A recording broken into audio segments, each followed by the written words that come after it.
In 2008, Robert Mugabe was confident in his grip on power. "Only God who appointed me will remove me," he famously exclaimed.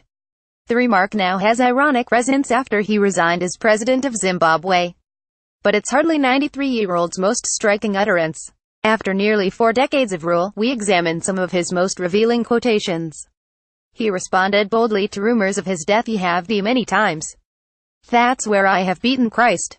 Christ be once and resurrected once. I have and resurrected, and I don't know how many times I will and resurrect."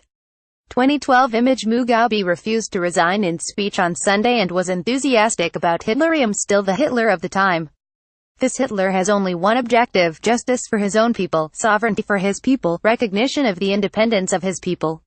If that is Hitler, then let me be a Hitler tenfold."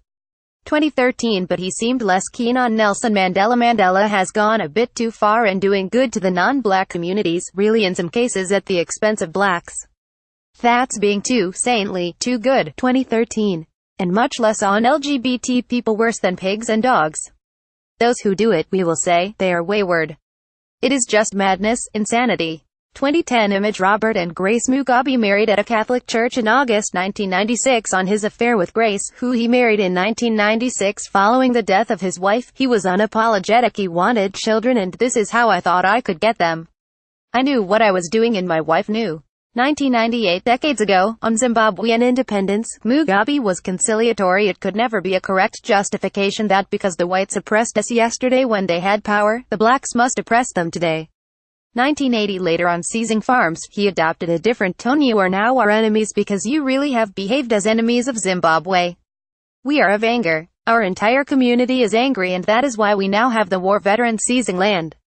2000 image. Mr. Mugabe shakes hands with then Prime Minister Margaret Thatcher in 1980 on Britain, Zimbabwe's former colonial ruler. "The British were brought up as a violent people, liars, scoundrels and crooks. I am told that former British Prime Minister Tony Blair was a troublesome little boy at school." 2001 In colonialism in general, African resources belong to Africa. Others may come to assist as our friends and allies, but no longer as colonizers or oppressors, no longer as racists. 2015 Mugabe's final statement, made in a resignation letter on Tuesday, prompted jubilation. "My decision to resign is voluntary on my part," the letter said. "It arises from my concern for the welfare of the people of Zimbabwe and my desire to ensure a smooth, peaceful and non-violent transfer of power that underpins national security, peace and stability."